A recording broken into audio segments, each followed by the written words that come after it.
Gone, Pringle wailed. The money, the payroll, the future of the United States economy. 62,000? Silas whistled.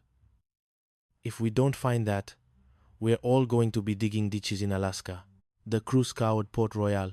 They checked every ankle in every cafe, leading to several slaps and one very angry French baker. Eventually, they tracked the thieves to an old fortress. They stashed the bag in that old ceremonial cannon, Tiny whispered, pointing to a rusty iron tube on the ramparts. Just as they reached for the bag, Bellows and the local police arrived. Got you, Sterling. Theft of government property. I've been waiting for this for years. But Commodore, the thieves put the money in the cannon, Silas argued. A likely story. Arrest them, Bellows ordered. In the confusion, a stray spark from a nearby celebratory firework landed on the cannon's ancient fuse. Boom! The cannon roared. But it wasn't a cannonball that emerged. It was a blizzard of green. $62,000 in small bills exploded into the sky, raining down over Port Royal like the world's most expensive confetti. My money! Bellows screamed, trying to catch hundreds in midair. My career. My sanity. Silas grabbed a stray 20 that landed on his shoulder. He looked at Pringle, who was currently covered in $10 bills. Well, Percy, Silas smiled, lighting a cigar with a burning $5 note.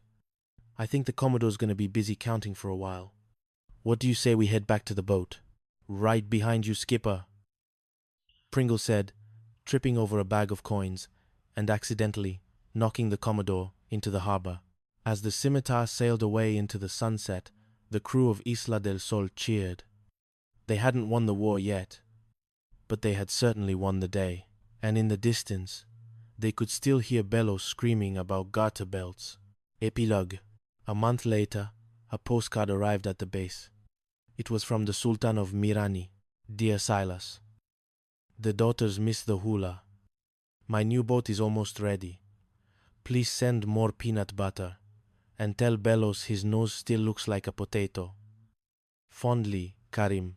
Silas Sterling laughed, tossed the card into the sea, and ordered the crew to start the engines. There were more adventures to be had, more rules to break, and a whole ocean of trouble waiting just over the horizon. The Prawn Harbor Pandemonium, a naval comedy of errors. Chapter 1. The Garter Belt Dilemma. In the humid, mosquito-infested armpit of the Pacific, known as Prawn Harbor, the war was being fought not with torpedoes and bayonets, but with logistical nightmares and sheer, unadulterated incompetence. At the center of this storm sat Admiral Barnaby Badger Bluster, a man whose blood pressure was high enough to power a steam turbine and whose patience was thinner than a budget-grade cocktail napkin. Garter belts, Bluster bellowed, his face turning a shade of purple usually reserved for overripe eggplants. He slammed a requisition form onto his mahogany desk. Percy, you are the chief supply officer of this God's forsaken rock.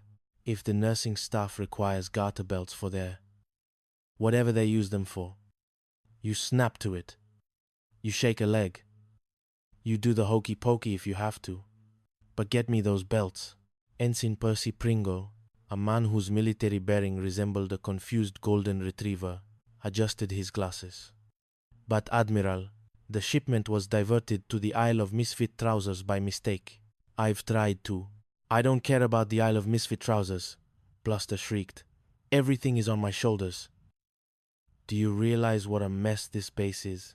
The sinks in the petty officer's lounge are backing up with something that looks suspiciously like swamp gas, and the nurses are threatening a mutiny over hosiery. The phone on his desk rattled. Bluster snatched it up. Bluster here. Who did you expect? Tokyo Rose? What? The plumbing?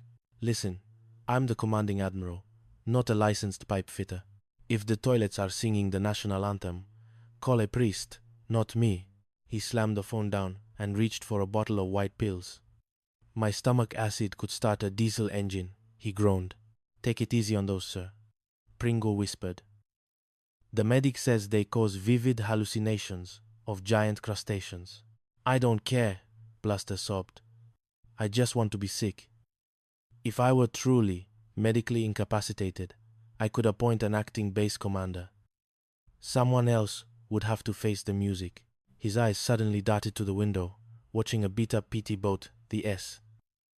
Stepping off the boat was Commander Casanova Casey, a man with a grin that could charm the stripes of a zebra and a crew of misfits who treated naval regulations like optional suggestions.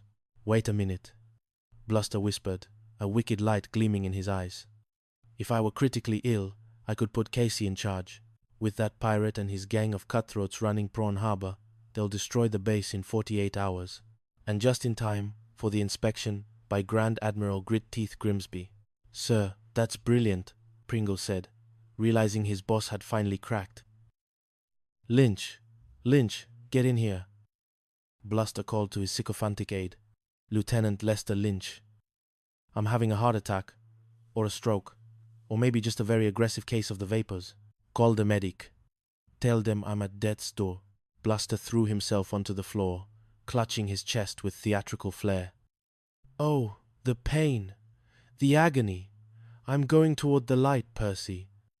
It's very bright and smells like fried calamari." Tain, Chapter 2. The acting Admiral Casey, Commander Casanova Casey, walked into the Admiral's office to find a scene of total chaos. Bluster was being carried out on a stretcher, moaning about his shattered constitution, while Lieutenant Lynch sobbed into a lace handkerchief. "What's the word, Admiral? Too much spicy tuna?" Casey asked, leaning against the doorframe. Casey," Bluster gasped, feigning a death rattle. "The doctors, they don't know. It could be months. I'm appointing you acting base commander. And Pringle here. He's your executive officer." Casey blinked. "Me? Behind the desk?" "Admiral, I'm a saltwater skipper. I get a rash if I'm more than 10 feet from a hull." "It's an order," Bluster yelled, then remembered to be dying. "Oh, my liver. It's shrinking. Get out, take command. Save Prawn Harbor." As the stretcher vanished, Casey turned to Pringle. "Well, Percy, looks like we're the new kings of the castle. What's first on the agenda?" "The sinks are still exploding in the lounge, sir," Pringle said, consulting a clipboard. "And we found the garter belts. They were accidentally loaded into a crate of slingshot ammo." "Perfect," Casey grinned. "Send the garter belts to the nurses and tell the petty officers to use the ocean for a while. Now, where's the liquor cabinet? We have a base to run." For the next 6 hours, Prawn Harbor descended into a state of glorious anarchy. Casey authorized a mandatory morale luau, which involved half the base dressing in grass skirts and the other half trying to ferment pineapple juice in the cooling systems of the radar array. "Commander," Pringle shouted over the sound of a ukulele band. "The radar is picking up a signal. It's a high-priority identification." Casey squinted at the screen. "Is it the enemy?" "No, sir. It's Grand Admiral Grimsby's personal plane.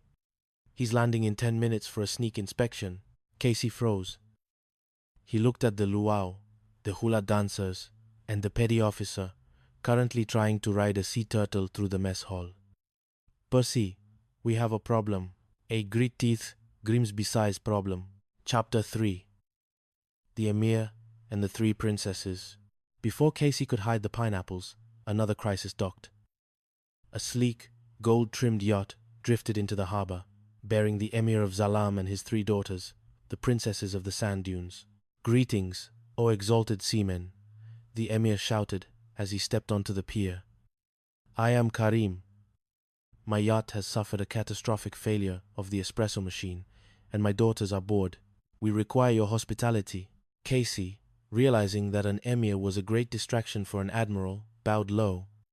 "Your Highness, welcome to Prawn Harbor. I am Admiral Casanova, Casey. We were just holding a ceremonial welcoming dance in your honor." He gestured wildly at the hula dancers. "Wowie, wow, wow." One of Casey's crewmen, a man named Gully Graves, shouted, eyeing the princesses. The Emir bristled. "Who dares to wowie my daughters? In Zalam, we feed such men to the sacred desert lobsters." "He didn't mean it, Highness," Casey intervened. "That's a traditional naval greeting. It means May your camel